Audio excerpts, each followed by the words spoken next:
நமது ஆண்டவரும் இரட்சகரும் மீட்பருமா இருக்கிற இயேசு கிறிஸ்துவின் நாமத்தினாலும் எல்லாரும் நான் வாழ்த்துகிறேன்.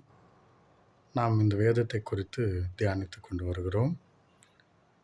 நாம் ஜெபித்து வேத தியானத்துக்குள்ளே கடந்து செல்வோம். எங்களை அதிகமாக நேசிக்கிற நல்ல பிதாவே, நீர் கொடுத்த வாழ்ப்புக்காக நன்றி செலுத்துகிறோம்.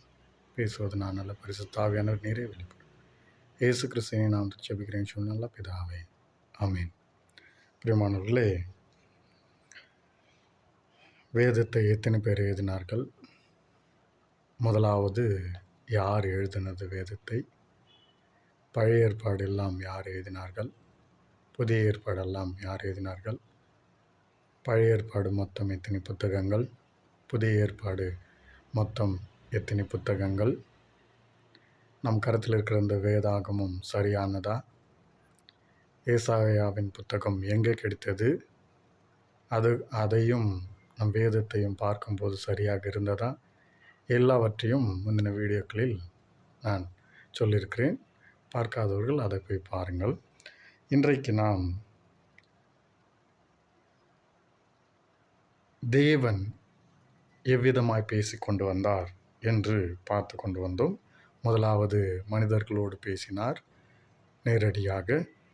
அப்புறம் சொப்பனங்கள் மூலமாக பேசினார். தேவ தூதர்கள் மூலமாக பேசினார். தரிசனங்கள் மூலமாக பேசினார். எபிரேயர் 1:1 பூர்வ காலங்களில் பங்கு பங்காக கொடுக்கப்பட்டது வேதாகமும் முழுமையாக நமக்கு கொடுக்கப்படவில்லை. ஆண்டவராகிய இயேசு கிறிஸ்து வந்த பின்பு தான் 33 வருடங்கள் இந்த உலகத்தில் வாழ்ந்து நமக்காக அநேக பாடுகளையும் உபத்திரவங்களையும் நிந்தைகளையும் அவமானங்களையும் சகித்து மரித்து 3ஆம் நாள் உயிர்த்தெழுந்து பரலோகம் போயிருக்கிறார். நமக்காக ஒரு ஸ்தலத்தை ஆயத்த பண்ணிவிட்டு வருவதற்காக அந்த சிலுவையில் அவர் பட்ட பாடுகளால் தான் வேதம் முழுமையாக நிறைவேறினது. அப்படி பார்த்தோம் என்றால்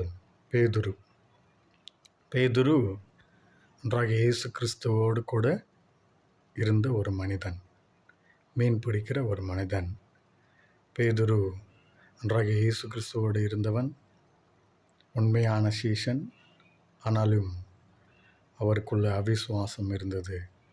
பிரியமானவர்களே, ஒன்றாக இயேசு கிறிஸ்துவை பிடித்து கொண்டு போகும்போது சீஷர்கள் எல்லாம் பதுங்கி விட்டார்கள், நம்மளையும் கொண்டு விடுவார்களோ என்று.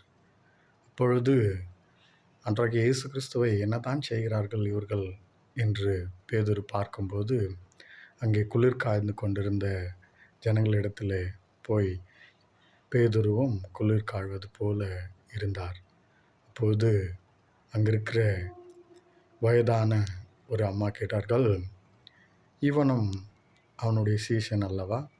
இவனும் அவரோடு கூட இருந்தான் அல்லவா என்று சொல்லும்போது நான் இல்லை என்று 3 தரம் மறுதலிக்கிறார் பேதுரு.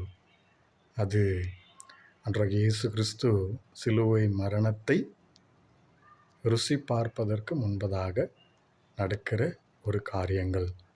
அன்றோடு கூட இருந்த ஒரு மனிதன், ஆண்டவரோடு போஜனம் பண்ணின ஒரு மனிதன், ஆண்டவருக்கு நம்பிக்கையான சீஷன், அப்படிப்பட்ட சீஷனே ஆண்டவரை அறியவில்லை என்று சொல்கிறார். அப்போது அன்றைய இயேசு கிறிஸ்துவுக்கு தன் மனது எப்படி இருக்கும்? நம்மளோடு ஒரு மனிதன் இருக்கிறார், நம்மளோடவே போஜனம் பண்ணுகிறார், நம்மளுக்கு சீஷனாக இருக்கிறார், நம்மளுக்கு சிநேகிதனாக இருக்கிறார், நாங்கள் யாரிடத்தில் போவோம்? நித்திய ஜீவன் உம்மிடத்தில் தான் இருக்கிறது என்று சொல்கிறார்.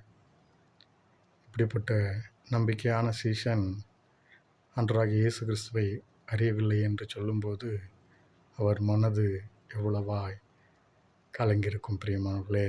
ஆனால் அவரை ஆண்டவராகிய இயேசு கிறிஸ்து அவருக்காக ஜெபம் பண்ணினார். எப்படி? இவர் என்னை மறுதலிக்கக்கூடாது என்பதற்காக அல்ல, இவன் என்னை மறுதலிப்பான், ஆனாலும் எனக்காக தன் ஜீவனையே கொடுக்க போகிறான். அதில் நிலைநிறுத்துவதற்கு தான் இயேசு கிறிஸ்து அவருக்காக விண்ணப்பம் பண்ணினார். பிரியமானவர்களே, இந்த வேதாகமம் ஒரு மனிதனை அவன் பாவ சுபாவத்திலும் தீமையிலும், கெட்ட பழக்கங்களிலும், விபச்சார காரியங்களிலும், வேசித்தன காரியங்களிலும், பிசாசின் வல்லமையிலும் எல்லாவற்றிலிருந்து விடுதலை பெறச் செய்கிறது இந்த வேதாகமம். இப்படிப்பட்ட வேதாகமத்தை நம் கைகளில் வைத்து கொண்டிருக்கிறோம். இன்னும் வரும் நாட்களிலே இன்னும் அதிகமான சத்தியங்களை நாம் அறிந்து கொள்வோம். கர்த்தர் தாமே உங்களை ஆசீர்வதிப்பாராக. ஆமென்.